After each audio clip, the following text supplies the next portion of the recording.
Here's my 2-word review. Holy fuck. Tune in every Friday for new movie videos.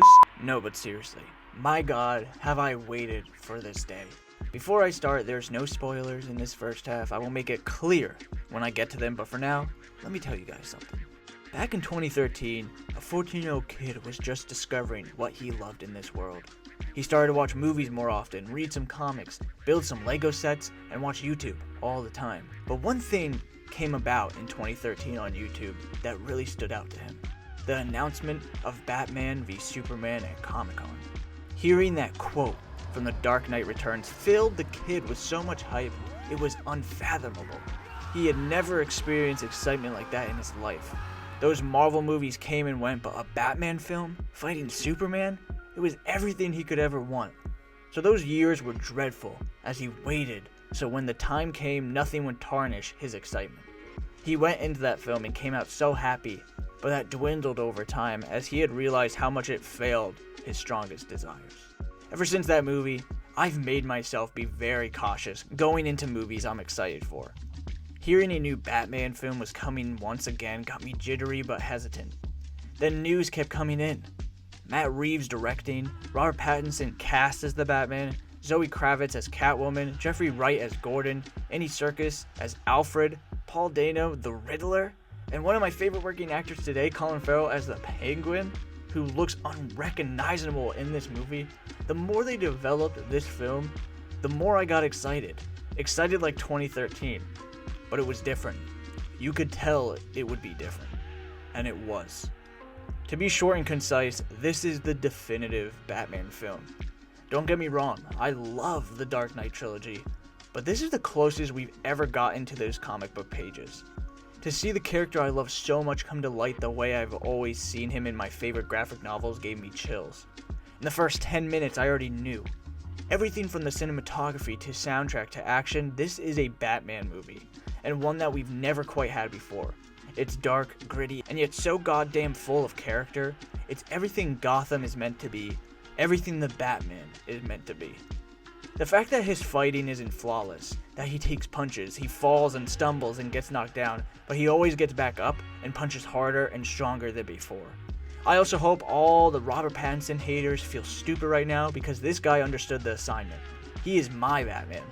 There isn't much of Bruce Wayne, but at the end of the day, Bruce Wayne is the real disguise. The mask and costume is what truly defines this character.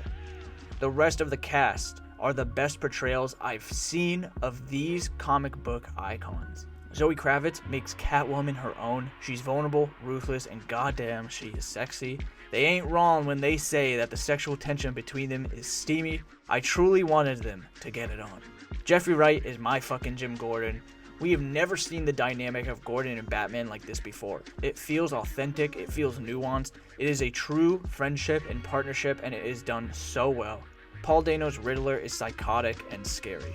I'm not kidding when I say I put my hand up multiple times to cover the screen because I was frightened of what was to come. I've said it on this channel, I hate horror movies, and the Batman is horrific at times. This is the scariest villain we've had in a Batman film by far. Heath Ledger was legendary, but Paul Dano's Riddler is John Doe from Seven mixed with the Zodiac Killer. It's frightening because it's so real, but by far the person who stole the screen every time he appears is Colin Farrell as the Penguin. God bless that he's getting an HBO Max show because I need more. Like Heath Ledger, I can't even see Farrell. There's no voice that hints back to the actor. It's mesmerizing how lost he is within the Penguin. Now, like I said briefly, it's not just the characters that make this movie masterful. It's the cinematography, the score, the very atmosphere of Gotham. Matt Reeves has said in interviews that he wanted Gotham to be a character of its own, and it is clear. The very alleys feel like a character. The rough and tough architecture of city skyscrapers. The crowded screens in Gotham's own Times Square. My friend Lewis said it best. It's got the very same look and feel of the Arkham games. Every shot breathes life into the very world the Batman has built. The haunting shadows breathe life into the Gotham Knight. The tight and intoxicating shots of the Riddler make you squirm in your seat. The extreme close-ups of the Batman's eyes tell us exactly what he's feeling without whispering a word. And every time the theme started to play, chills. Literal chills. The Batman was everything I wanted in a Batman film. I thought I got my Batman when Christian Bale put on the cowl, but Robert Pattinson has come up to the plate. He is menacing, he is brutal, he is the shadows, he is vengeance, he is my Batman. Now let me get into some spoilers because Jesus Christ, do we have some shit to talk about. I'll give you till the time the Batman is done beating the crap out of this guy for you to skip to the end.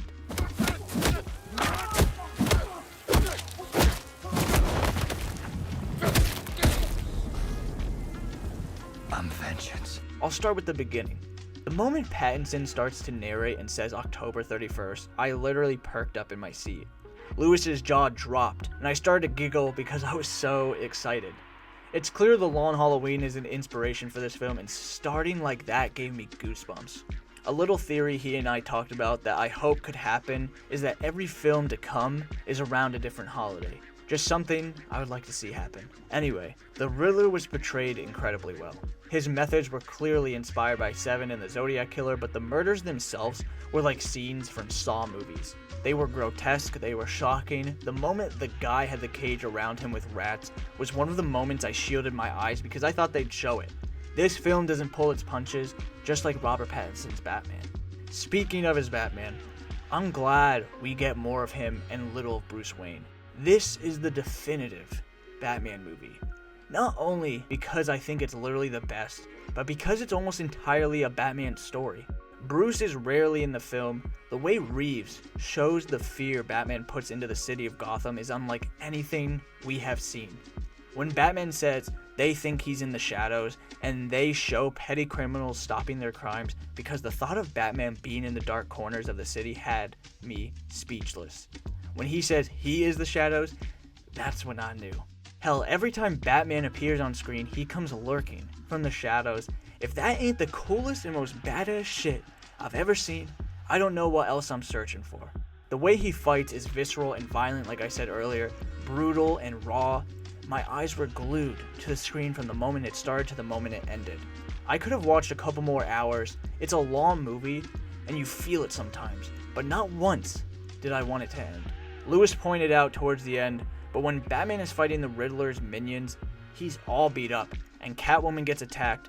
He goes to his belt, grabs a green liquid, and shoots himself up. What if that's Venom? Clearly it's a nod to it, and if so, that's what Bane uses in the comics, so it would be amazing to see a different incarnation of Bane in this universe. That scene was awesome because seeing him go absolutely berserk and see Gordon, Catwoman, and the other cops look so fearful of what he's doing was great to see. Piggybacking off of seeing a new incarnation of Bane, we clearly get a little look at Barry Keoghan's Joker. To be honest, I'm sick of the Joker. I know he's Batman's #1 foe, but let's be real. Batman has the best rogues gallery of all time, and we deserve to see more of it. I love Barry Keoghan, and I'm not upset about it at all, but hopefully we see more villains pop up here and there. I'd love to see them go ahead and make a down-to-earth Mr. Freeze film. Show Hugo Strange working on Arkham Patience, and then we get to see some of the rogues gallery. There's a lot of routes to go in this new world they have created. But I digress. I'm excited to see this new Joker in this world. To end off, the bat chase with Penguin was breathtaking. From the moment the Penguin comes out, guns ablazing, his walk in the rain was so fucking epic. I turned to Lewis and said, that's how it's done. That was all I needed to see to know the Penguin show is much needed. Then to hear the roar of the Batmobile, the engine burst into blue flames, and the shadow of Batman in the driver's seat. Everyone around me sat up in their seats. That was the best car chase we've seen in a Batman movie. The moment he jumps through the flames, my body got chills all over. I'm getting chills right now, just think about it. Even though I've seen it in the trailers multiple times, it was otherworldly seeing it on the big screen. The sound design is out of this world for this movie and especially for the Batmobile. And when he's walking over to the Penguin and we get that upside down point of view, Lewis says it best, that's the shot of the movie right there. That's the Batman. I really could go on and on about how much I love this movie. Not only did it live up to my expectations for a Batman/comic book movie, it went beyond my hopes and dreams for how masterful a film it is. I could talk about his suit and him getting shot multiple times and just taking it. I could talk more about the relationship between him and Catwoman or him and Gordon. I could talk about how realistically haunting the Riddler is, but I'll stop right here. The film speaks for itself.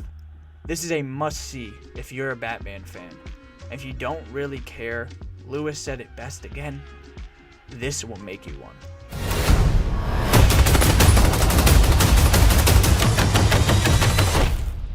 I'm vengeance.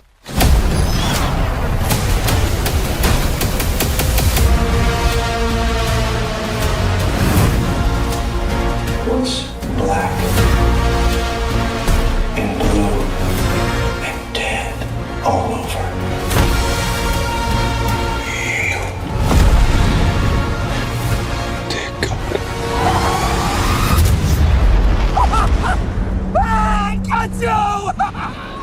I got you!